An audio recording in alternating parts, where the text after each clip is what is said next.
Hi friends, it's Miss Delana with Greenhouse Music. Before we begin today's chapter, don't forget to grab your 25 Days of Christmas Journey printout so your kids can follow along with the clues right alongside Holly. There's going to be even more clues and challenges and fun little extra tidbits for you. You can download it at green.myflowdesk.com/Holly's Heart, HOLLYS Heart. This will be in the show notes as well. And remember, this Christmas adventure unfolds one day at a time, so be sure to listen in order to keep up with the magic. All right, let's step into the story. Holly woke up fast, not because she was not tired, she was tired. I mean, Christmas week did that to her, but her eyes popped open anyway, and the first thing she felt was not sleepy at all. It was a nervous excitement. Kind of reminded her of a soda pop, like the fizz that was at the top. Christmas Eve fizz, energetic, and a bright, nervous fizz, like when you're excited and scared at the same time and cannot tell which one is winning. Because today was a day she was going to invite Mrs. Waverly and Mr. Connors, which was funny because invited people sounded simple. Holly had invited people to birthday parties before. She had invited friends to play. She had even invited someone to come see her new stuffed animal collection when she was 7. This was different. This was a grown-up kind of invite, a grown-up Christmas invite. And the first person on her list was the one who made her stomach do a small flip. Holly sat up and stared at the ceiling for a moment, like it might give her advice. Then she rolled over and reached for her green and white envelope that Mama had left on her nightstand, propped carefully against her clock so it would be seen first thing in the morning. She picked it up and opened it, but paused. Today was Christmas Eve. That meant after this one, there would only be one letter left. The thought made her chest feel heavy in a quiet way. She wanted the letters to last forever, at least until she could see Papa in person again. She held the envelope close for just a moment, the way she used to when Papa hugged her tight and spun her in circles until she laughed and felt a little dizzy, in the best way. And then she opened it. Hi, Holly girl. Tomorrow is Christmas, and this journey is coming to a gentle curve. Not an ending, but a turning. One chapter resolving so another can begin. And there's something in music that I want to tell you about that is exactly about that. In songs, there are special notes called leading tones. They do not feel finished when they're played on their own. Instead, they pull the melody forward, guiding it back to the home note, the note that brings rest, completion, and peace. And when a song returns to its home note, our hearts recognize it. The music settles, and it feels right. Leading tones are a bridge. They carry us towards resolution. Without them, the song would feel unfinished, like a story that is never quite finished as well. I think our lives have leading tones too. Some moments feel important but incomplete while we're living in them. Moments that nudge us forward without fully explaining why. Moments of waiting, of choosing kindness, of offering courage, listening carefully, or opening a door that felt a little scary. They are not the ending of a story. They are what leads us to the ending. Think about the Christmas story. If the birth of Jesus is the home note, the moment where everything rests, then all the moments before it were the leading tones. The long journey to Bethlehem, the waiting, the shepherds listening in the dark, the wise men watching the sky for that star, Mary saying yes before she understood, and Joseph choosing faith over fear. None of those moments was the ending, but without them, the story would not be complete, if you think about it. Christmas Eve is the leading tone to Christmas. The day before, usually filled with chaos and last-minute rush trips to the store. Holly girl, leading tones often feel uncertain while we're standing inside them. They ask us to trust the next step before we can see the ending, but you have done that again and again. And tomorrow, when the story rests, remember how bravely you walked towards the light. I'm so proud of you.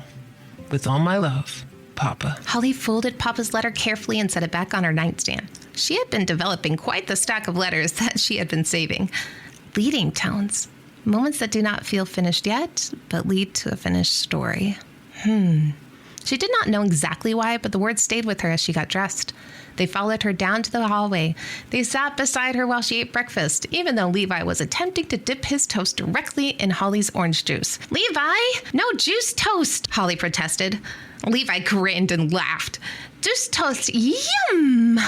And Mama laughed as she poured her coffee. I think he's just experimenting, honey. Holly smiled, but that Christmas fizzy excitement was still there, buzzing and waiting. She felt restless, like she needed to start making all the Christmassy things happen right now. After breakfast, Mama started making a list on the counter. It's like she read Holly's mind. Lists were essential in a good detective's routine. All right, Mama said lightly. Christmas Eve plan check. We need bread, milk, apples, and apple pie, Holly blurted, and Mama raised an eyebrow. Someone's thinking ahead.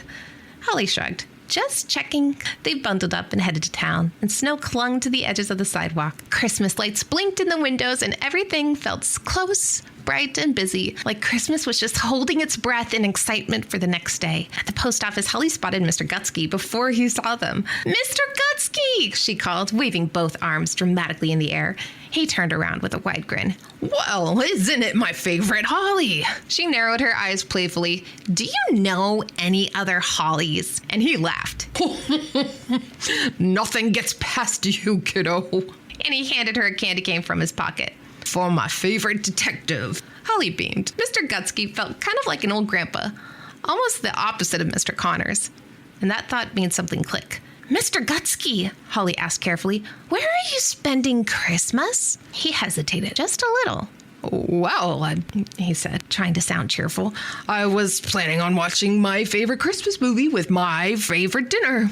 And Holly noticed what he did not say. He didn't say that he was going to be with anyone. She said, "Let me consult my team," and she whispered in Mama's ear. Mama chuckled softly. "Yes, honey, we can do that. The more the merrier." And Holly turned back. "Mr. Gutsky, I have a very important assignment for you," she said, standing really tall. "Oh." "Yep, we need you to bring candy canes to our Christmas dinner tomorrow. Peppermint Cocoa will be in serious danger without them." And he smiled. "And also," she added, "you need to help us eat the food." "Christmas dinner?" he asked, glancing at Mama for permission, and Mama nodded. "We would love it if you came." Mr. Gutsky grinned from ear to ear. "Wow, I will love to. Can I wear my Christmas socks?" "Of course," Holly said, laughing. Back in the car, Holly buckled her seatbelt, still smiling. "Mama?" "Yes, love?" "Oh, who might need somewhere to go on Christmas?" Mama drove for a moment before answering. "I think we might know more people that need that than we realize." And Holly nodded, thoughtfully. And yes, Mama was remembering what she had said. The more the merrier. That idea was about to be stretched. The grocery store was busier than even a few days ago. Carts bumped, bells chimed, people rushed with tired eyes and long lists. And Holly stayed close. And that was when she spotted Mrs. Marigold studying a bundle of greenery like it was very important. And Holly tugged at Mama's sleeve. "She was part of the Christmas journey," she whispered, and Mama smiled. "I remember. Do you want to ask?" Mama said, already knowing the answer, and Holly nodded and then hesitated. "Can you come with me?" "Yes, I can," Mama said. "I can stand beside you." And they walked over, Levi kicking his legs happily from the car seat. "Mrs. Marigold?" Holly said, and Mrs. Marigold turned and smiled at once. "Well, hello, Miss Holly Bennet." And Holly took a breath. "We're having Christmas dinner tomorrow, and I wanted to ask if you might like to come." "You do not have to. I just wanted you to be invited. You didn't have anywhere else to go." And Mrs. Marigold's eyes filled slightly. "Oh, my," she said. "Oh, that's just a lovely thing to ask." And Mama added gently, "We would truly enjoy having you." Mrs. Marigold nodded. "Oh, I think I would like that very much." Holly was delighted at the response that Mrs. Marigold gave. She didn't know that it would mean so much to her, and that made Holly feel even more joyful on the inside. The afternoon continued with quite a few last-minute stops. But the Bennet family were not alone. They ran into friends all over town. Mr. Archer was at the store too. Holly asked Mama if they could invite him as well, and he said he had an event earlier that night, but would try his best to stop by, which felt super fantastical to Holly. And there were even more run-ins. At the bank, they ran into Lila Hart, and they even went back to the post office to see if Mr. Benton, the postmaster, had plans for Christmas as well. Their little house would be so packed full of people who wanted to be together, and Holly could feel the joy spread with every invite. There was one still laying heavily on her mind, though, knowing it was going to be coming soon. Mama made sure to keep a mental list of all who was invited, just to make sure they would have enough food, but also felt excited for the extra guest herself. When they got home, Holly helped Mama put the groceries away first, before the next steps on their list. The two people they had planned to invite all day. Holly was excited for Mrs. Waverly. She was always so sweet, but she felt the nerves rise as she thought about Mr. Connors. She imagined him slamming the door in her face and her being so embarrassed. "Holly?" Mama said, snapping Holly out of her daydream, or day scare. "It's time to visit our neighbors." But Holly sat down quietly on the couch, her nerves wildly catching up with her. "What's wrong, Holly girl?" "I'm scared Mr. Connors will not like me, and maybe he'll be mean." "Well, I understand that, sweetie, but what if he also is overcome by joy at the invite? It's on your heart for a reason." You know what's been on my heart today? Mama asked, and Holly's eyes looked up at her. What? Well, Papa and I planned this months ago. It was mostly his doing, but he needed me to make it work, and it's been a lot of fun. We knew you would be learning a lot, and it would be challenging, but I didn't expect how much I would get to learn, how much I would feel and see and go through this journey with you. And it's been a blessing to me, too, watching your heart grow for others, for the people who are so precious to Jesus. It's been touching, more than I imagined. And Mr. Connors, well, he seems difficult. He is someone that Jesus loves very much. And God's love for all of us is what is at the heart of Christmas. And you've experienced that. But I still think this next step may just be the most important step of this whole Christmas journey. How do you know? Holly said. I can just feel it, like I know you do. Listen to that voice in your heart, and you'll get enough courage to walk on over there and invite him into a warm, loving home for Christmas. And after a moment of quiet, Mama kissed the top of Holly's head, and she took a big breath in. Okay, I am ready. Wonderful. But can we go to Mrs. Waverly's first, please? It's just so that I can get, more courage. Okay, then we go see Mr. Connors. Deal. Holly, Levi, and Mama grabbed the sparkle-filled invites that they made for their neighbors the night before and walked to Mrs. Waverly's first. I think you should walk up to the door by yourself, since it was your idea, Mama said, thinking ahead, which Holly was fine with. So Mama and Levi waited at the end of the driveway, and Holly walked up and rang the doorbell. Mama watched as she heard Holly's voice speak and give the invitation, and Mrs. Waverly was overjoyed, as Mama expected, and gave Holly the biggest, warmest hug, and then waved to Levi and Mama before Holly came back. Oh, and she was smiling, and Mama knew the next words would be tough for her to swallow. Holly, I think you should go up to Mr. Connors' door by yourself, too, she said confidently, and Holly stopped, nearly causing her and Mama both to lose their footing. Mama, I will be right here if you need me. You can do this. Now go, giving her a little nudge in the direction of his front door. So Holly went. Her boots felt heavier with every step, and Mr. Connor's porch light was on. The house was quiet, and she bit her lip as she walked up to the steps of his front door, and she gulped before ringing the doorbell, and then gulped again when she saw Mr. Connors peek through the curtains at who could possibly be there today. Holly waited. Her breath made small little clouds in the air, and her throat tight. Maybe this was it. Maybe Kurt sometimes ended without an answer. He saw me, and he just didn't want to come and say hi. She turned to leave, and then the door opened. Mr. Connors stood there with a sweater on and a face that looked like it had practiced being grumpy for years. His eyes went to Mama at the end of that driveway, then to Holly, and then very briefly to Levi. And Levi waved as if he had known Mr. Connors his whole life, which actually he probably had. Hi, Levi said, stretching it into one long syllable. Mr. Connors blinked. He grunted. It was not a happy sound, but it didn't sound like a mean one either. But it still made Holly's heart beat hard, and she had to force her voice to work. Hi, Mr. Connors, she said. What is it? He asked. Not rude, just direct. Holly's hands shook a little inside her mittens, so she pushed the invitation card forward, fast, before her courage could run away. We're having a Christmas dinner, she said, at our house. Mr. Connors did not move or react, so Holly ended up rushing out the words because the silence just felt too big. And I know you might already have plans, she added quickly, and you do not have to come, and I'm not trying to bother you. And she looked back at Mama, who was smiling calmly, making Holly stop. And then she swallowed. Then she said the real words. But I wanted to invite you to come join our family for Christmas dinner. Mr. Connors stared at her. The porch was quiet, and Holly felt like the whole street could hear her heartbeat. Mr. Connors' eyes flickered to the card. We made these last night. Levi added a lot of glitter, and there's also some stickers for your cane in the envelope. I know you have a cat, so I thought you might like the kitty stickers I have, even if they are pink. He did not take it. He did not say yes, but he did not say no. He only just stood there, looking surprised, looking like someone who had not been invited many places for a long time. Holly waited and waited, and the waiting felt like a test. And then Mr. Connors cleared his throat and received the envelope from Holly's hands. He said again. Holly could not tell if that was a no, or maybe, or I don't know how to answer. Her courage started to crumble at the edges, and she nodded quickly. Too quickly. Oh, okay, she said, with a smaller voice. Well, that is all. Merry Christmas! She turned, slightly awkwardly, and her boots stepped down off the porch. Her eyes stung, but she did not cry. She just walked, and behind her, the door did not close right away, but she did not look back, because looking back felt like begging, and it felt embarrassing. And she was not begging, and she didn't need any more embarrassment. She was inviting, and this was the worst inviting in the history of invitations. She was almost to the sidewalk when she heard it. Holly! And her whole body froze. Mama's and Levi's did too. They turned slowly. Mama had no idea what was about to happen next. Mr. Connors just stood in the doorway again, and his face looked different. Not smiling exactly, but not closed off either. He held the invitation card now. It was out of the envelope like he had actually looked it over. He looked at it and then back at her. Do you like apple pie? He asked. Holly blinked, a little confused, but then nodded fast. Yeah, I love apple pie. Mr. Connor's mouth lifted into something that was not quite a full smile, but it was close enough that Holly felt like it was warm anyways.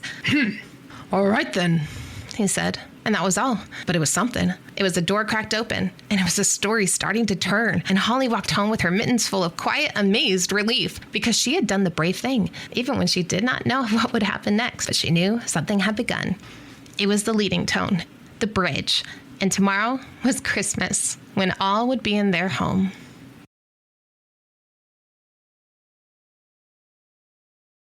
Oh my goodness, friends, what do you think about the story today? Well, I can't wait to tell you what's going to happen tomorrow on their Christmas day. Before we get to say goodbye, I'm going to give you 2 songs today that you have heard and hopefully you've enjoyed. This is The Christmas Star and Jingle Wiggle Wonderland, which now is available on the YouTube channel Greenhouse Music _AK. That is Jingle Wiggle Wonderland. But first, let's do The Christmas Star.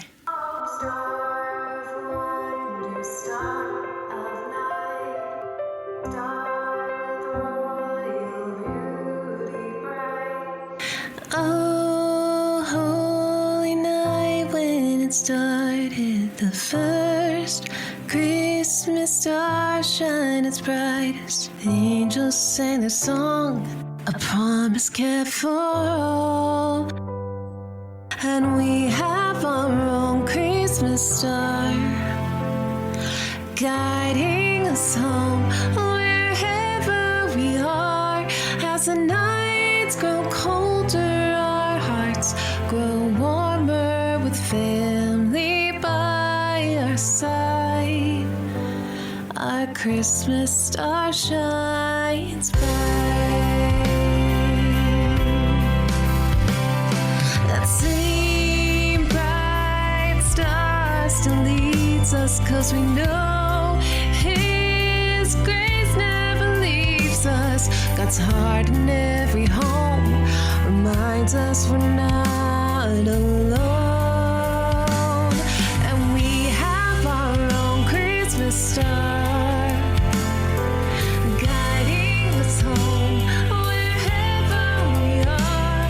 As the nights grow colder, our hearts grow warmer with family by our side. Our Christmas star shines bright.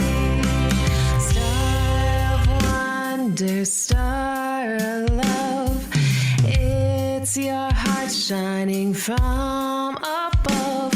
Oh, star of wonder, star of light, guide us through this holy night. We have our own Christmas star, guiding us home wherever we are. As the nights grow colder, our hearts grow warmer with family by our side. Our Christmas star shines, star of wonder, star of light, star with royal beauty bright.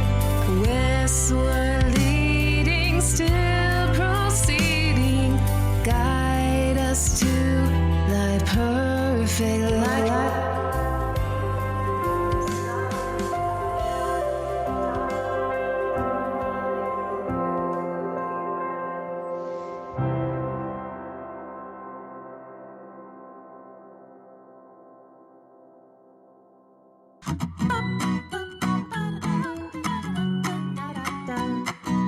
Wiggle your fingers, wave them high, spin in a circle, touch the sky.